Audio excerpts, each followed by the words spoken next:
看到学生像一条发疯的野狗扰乱课堂秩序，老师也不敢上前干预，只能无奈地呆愣在原地。部分被吵得心烦的同学只好将自己的耳朵捂住。男孩见老师不敢把自己怎样，他的行为在这一刻起变得更加放肆。一位被吵得实在受不了的同学小心翼翼地跟他商量能不能安静一点，结果男孩直接对着他比出了国际友好手指。这孩子对课堂纪律完全不屑一顾。老师上课期间，他大摇大摆地随意进出教室，毫无顾忌。在妈妈多次阻拦后，才好不容易把他赶回教室。老师终于忍无可忍，警告他不要再无视课堂纪律，影响同学们上课。没成想这个孽畜依然不屑一顾，甚至阴阳怪气地夹杂着脏话，模仿着老师的语气。接着他愤怒起身，抱着粗口将东西狠狠砸在墙上。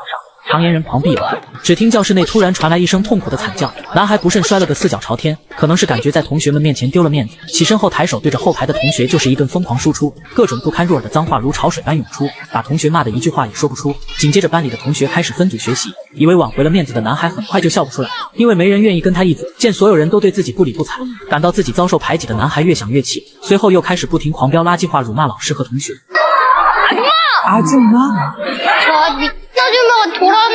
一位好心的同学见状，邀请他坐过来和自己一组，没成想男孩非但不领情，反倒还用力推动课桌进行捣乱。经过几位老师和同学一番苦口婆心的劝导和恳求后，他才装作一副大爷模样，勉为其难似的加入，还特别强调都是你们求我才加入的。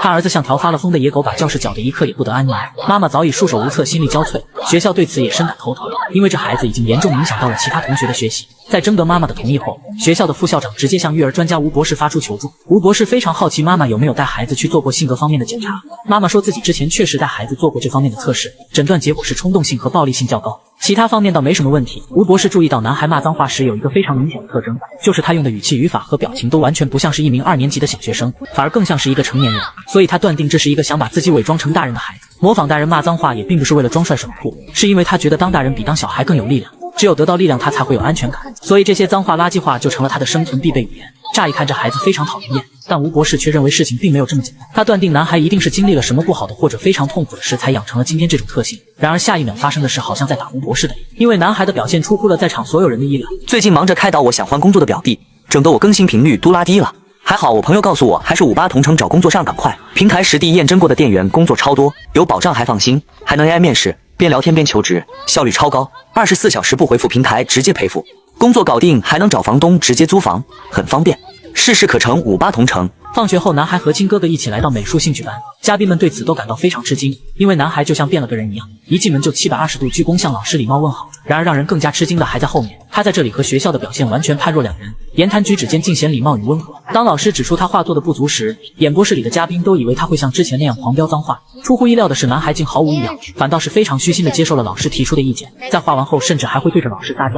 如此巨大的转变把大家都看傻了，他们纷纷猜测这孩子应该是有着双重人格。妈妈说，美术老师在得知孩子要上节目后也是一脸的难以置信，他实在不敢相信这么乖巧懂事的孩子怎么可能会做出那些令人反感的事。随后吴博士为大家揭晓了男孩在美术班表现优异的原因，他首先告诉大家要时刻牢记这个男孩是需要通过不断感受自己的力量来获取安全感。之所以在美术班能与老师和谐共处，首先得益于他擅长绘画，在绘画过程中他发挥出色，赢得了他人的赞誉，从而感受到了自己的力量，因此在那里他信心倍增。一旦有了自信，他便会更有创作的动力。在得到认可和赞许后，他又再次汲取了力量，但在学校他却屡屡受挫，因为学习并非他的强项。在他无法施展才华的时候，便会感到力量全失；当他无法忍受这种状况时，就会感到强烈的无力感和失落感，这时就会狂飙垃圾话，无能狂乱。这天在美术班下课后的男孩来到了儿童乐园，他径直走向一台游戏机，尽管有人正在玩，他却执意要插队。很快两个孩子就起了争执，激烈的争吵声引来了旁人的围观。一个年纪稍大的哥哥看不下去，他指责男孩不懂规矩没素质，想玩就老老实实去后面排队。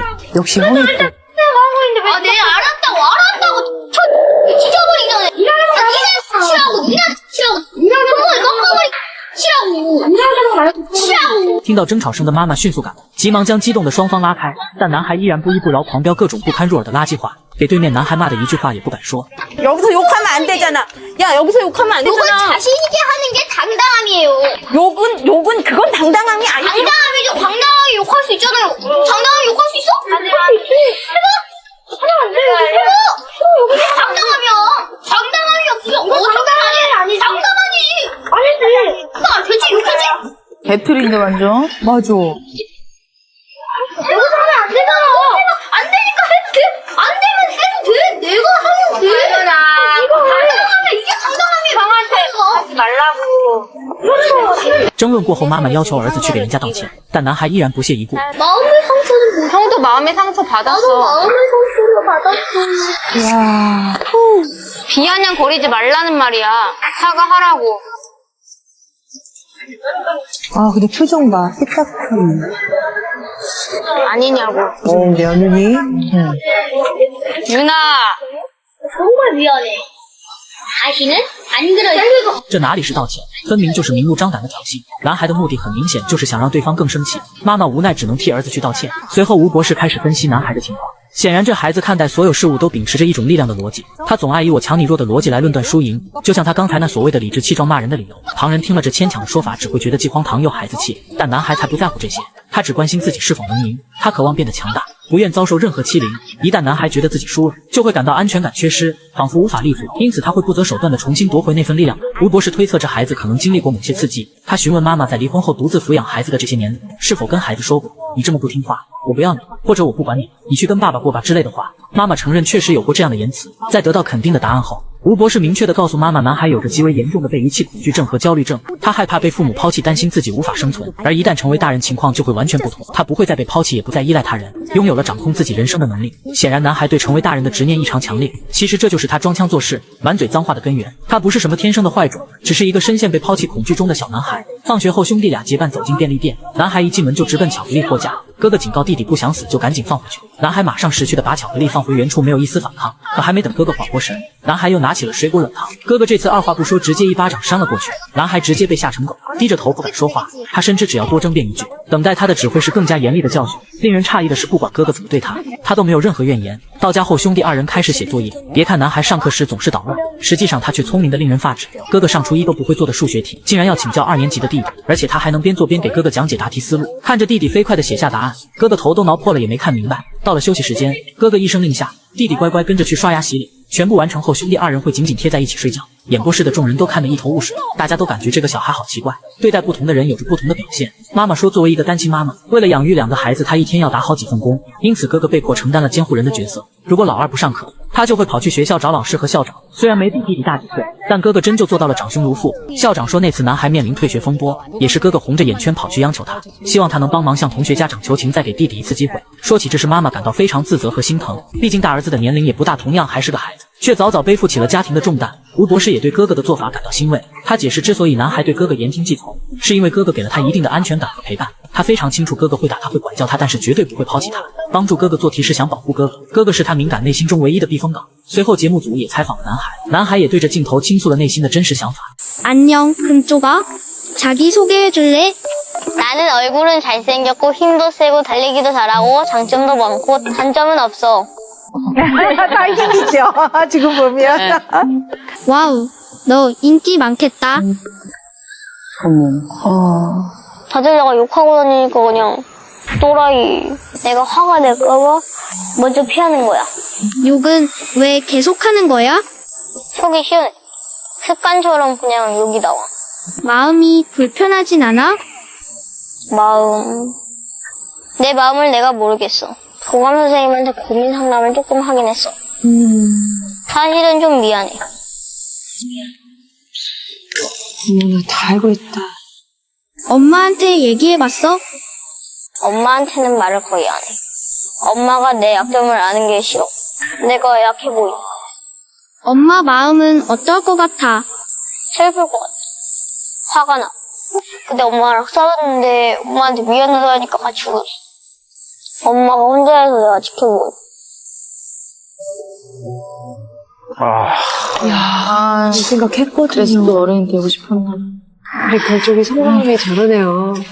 우리 금쪽이 어머님도. 最后，吴博士为妈妈制定了一套最佳解决方案。晚上，妈妈对自己曾经说过抛弃他们的话道歉。 그때는 엄마가 어른답지 못했어.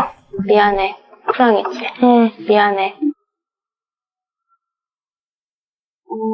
속이 상했어요. 속 상한 게 아니고 속이 상했어요. 속이 상해서 많이 속이 썩었어요. 썩었어. 속이 썩었어. 미안해 엄마가. 응? 알았지. 엄마는 형이랑 다 같이 행복하게 살고 싶어. 一段时间后，吴博士约了男孩现实碰一碰。他询问男孩什么是力量。 강자한텐 약하고 약자한텐 센 거요. 아, 근데 약간 그 치사한 힘 아닐까? 내 생각이 틀릴 수도 있어. 어렵게 손수레를 끌고 간다. 그럼 뒤에서 밀어주고. 이게 진짜 힘이지.吴博士的话让男孩陷入思考。为了得到问题的答案，他开始拿起话筒对每个人进行采访。他询问大家什么是力量，有人回答战胜自己就是力量，有人说保护和关心身边的人就是力量，还有人告诉他在自己能力范围内帮助他人就是力量。当他真正领悟到力量的真谛后，男孩勇敢地站在所有同学面前，诚恳地向同学们说出了那句迟到很久的对不起，并承诺以后一定会严格遵守课堂纪律，不会再狂飙脏话辱骂老师和同学。同学们为他的改变和真诚送上了热烈的掌声。至此不难看出，男孩原本也想成为一个懂事听话受人喜爱的孩子，但家庭的变故让他不得不穿上那层令人讨厌的外衣来伪装自己，作为保护自己的铠甲。看到儿子的转变后，妈妈也终于露出了久违的笑容，衷心祝愿这家人能够越来越好。